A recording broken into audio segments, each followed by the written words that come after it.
Picture this. It's a chilly winter evening and you're curled up on your couch, scrolling through YouTube for something to watch.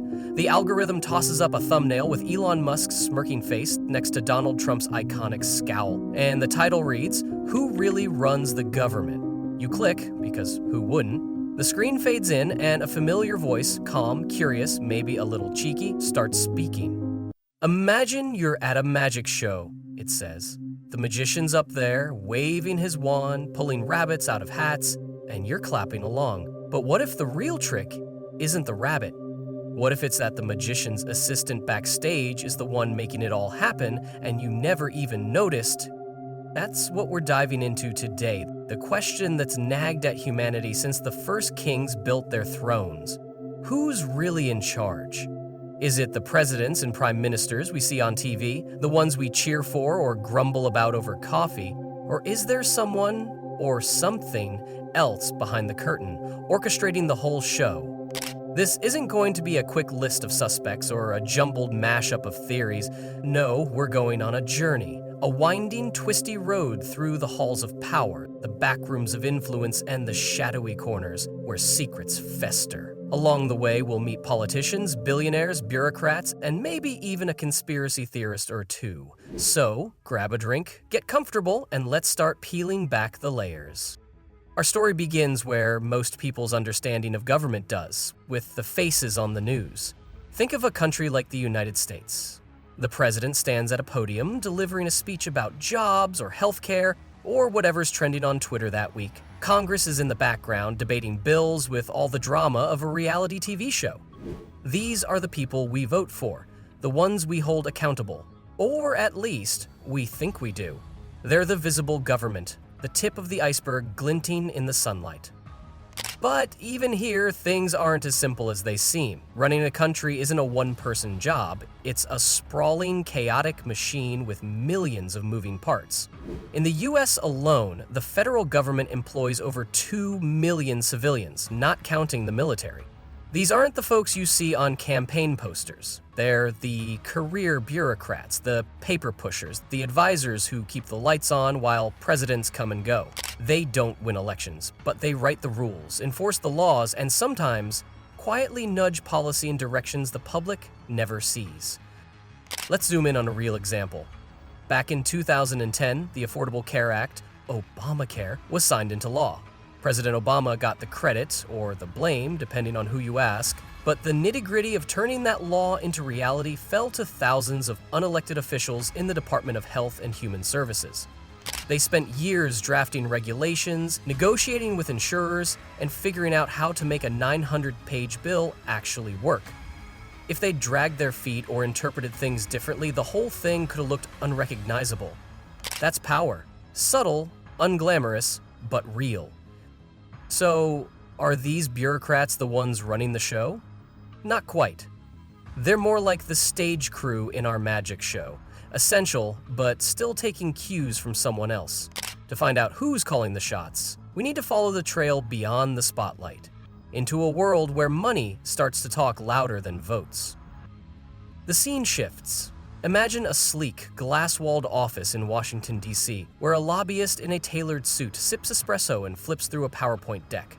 Across town, a billionaire's private jet touches down, and its passenger, a tech mogul, let's say, steps out with a phone already buzzing with calls from senators. This is where the story gets juicier, because if government is a stage, money is the producer bankrolling the whole production. Lobbying is the first thread to tug on. In 2022, companies and interest groups spent $4.1 billion lobbying the US government. That's billion with a B. To put that in perspective, it's enough to buy every American a fancy coffee, and then some. These lobbyists aren't just random salespeople. They're hired guns for industries like pharmaceuticals, oil, and tech, armed with data, charm, and checkbooks. Their mission? Convince lawmakers to tweak a tax code here, loosen a regulation there, or secure a billion-dollar contract. Take the pharmaceutical industry. In 2021, they dropped over $300 million on lobbying, more than any other sector. Why? Because drug prices in the US are sky high compared to, say, Canada or the UK, and they'd like to keep it that way. One of their big wins was blocking a proposal that would let Medicare negotiate drug prices directly. That single move saved them billions in profits, even as patients shelled out hundreds for prescriptions. It's not illegal, it's just business. But it's business that shapes laws more than most voters ever could. Now, let's pan the camera to the billionaires. These aren't your average rich guys. They're the ultra-wealthy, the kind who could buy a small country if they felt like it. Elon Musk's a perfect character to step into this act. You know him. Tesla, SpaceX, the guy who tweets memes and moves markets in the same breath. In 2020, he packed up Tesla's headquarters and moved it from California to Texas, griping about taxes and red tape. It wasn't just a corporate shuffle, it was a message to state governments everywhere. Play nice, or I'll take my jobs and leave. And when he bought Twitter for $44 billion in 2022, he didn't just get a social media app, he got a megaphone that reaches millions, a tool to shape what we talk about and believe. Musk's not alone. The Koch brothers, or Charles Koch, now that David's passed, spent decades funneling hundreds of millions into political causes, funding think tanks and campaigns that pushed deregulation and tax cuts. Their money didn't just influence elections, it built an entire ideology. It's like they weren't just buying seats at the table, they were redesigning the whole dining room. So, is money the real puppet master? It's a strong contender, no doubt. But the plot thickens, because there's another layer.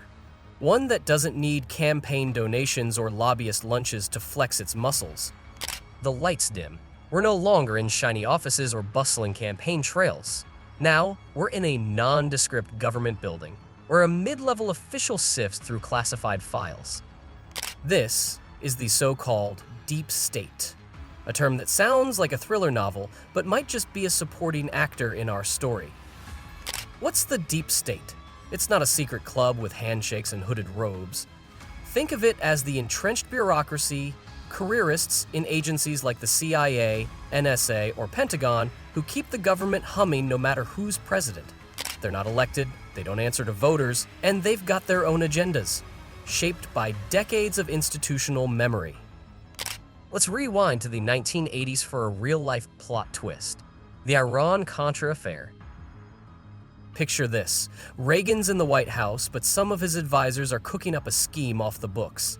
They sell arms to Iran, yes, Iran, under an embargo, and funnel the cash to rebels in Nicaragua, all without telling Congress. When it blows up, names like Oliver North become infamous, and the whole thing reeks of unelected officials doing whatever they damn well please.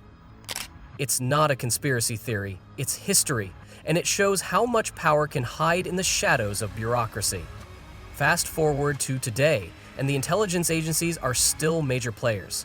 The Snowden leaks in 2013 pulled back the curtain on the NSA's surveillance machine, collecting data on millions of people, often with tech companies' help. They weren't just spying on foreigners, they were watching us. And while they'd argue it's for security, it's hard to ignore the chill of knowing someone's always listening. Is the deep state running the government? Not in a cartoon villain way. It's more like a counterweight, sometimes stabilizing, sometimes stubborn, that can resist or redirect the people we actually vote for. But there's still more to the story, because not everyone believes the truth stops at bureaucracy. Cue the eerie music, we're stepping into the realm of conspiracy theories where the plot gets wilder and the stakes feel higher. Imagine a dimly lit tavern where a guy in a tattered coat leans over his beer and mutters about the Illuminati. Or maybe it's a polished conference room where the Bilderberg Group meets behind locked doors. This is where our journey gets a little spooky and a lot more speculative. The Bilderberg Group is real. Every year, about 130 bigwigs, CEOs, politicians, even royalty, gather in secret to talk something.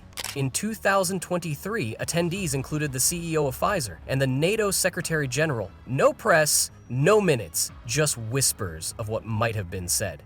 Are they plotting a new world order? Doubtful. It's probably more like a high-stakes networking brunch. But the mystery keeps the rumors alive because humans love a good secret. Then there's the Illuminati, the ultimate boogeyman of conspiracy lore.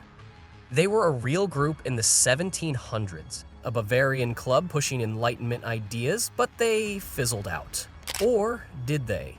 Today, people blame them for everything from 9/11 to Beyoncé's halftime show.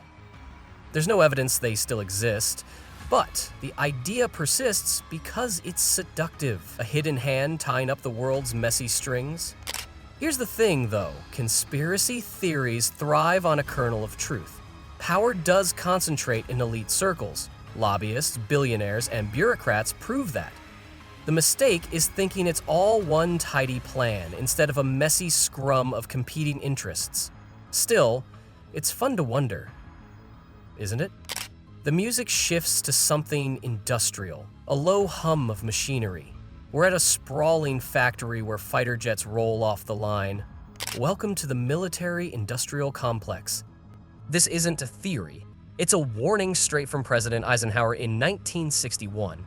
He saw the cozy relationship between the military and defense contractors and worried it'd push America into endless wars. Spoiler, he wasn't wrong.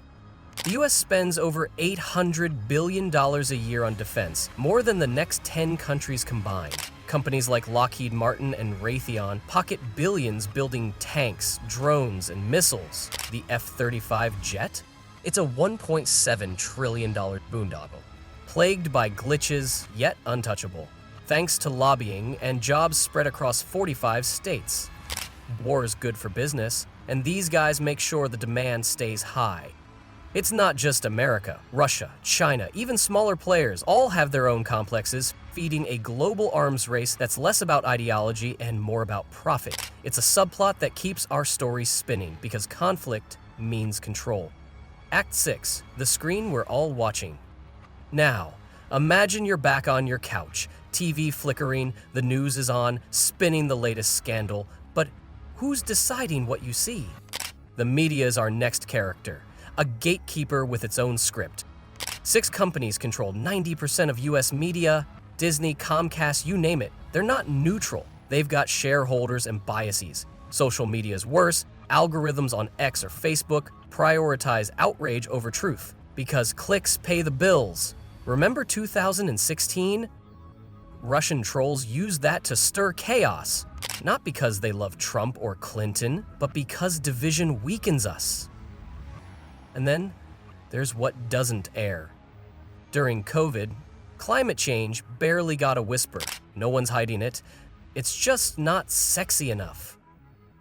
The media doesn't run the government, but it shapes what we care about, and that's half the battle. Zoom out, the stage expands to a global map. Nations, corporations, spies. The UN Security Council locks in 1945's power structure.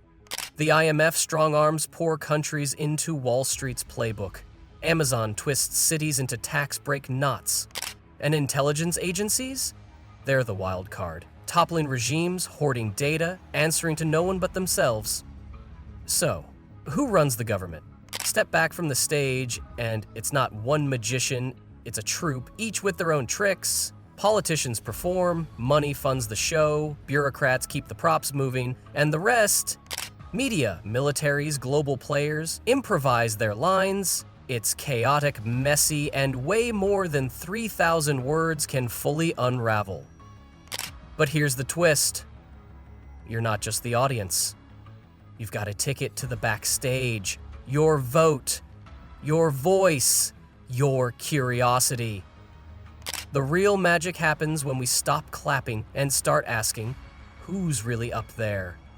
So, what do you think? Tell me in the comments, because this story's not over, it's just getting started.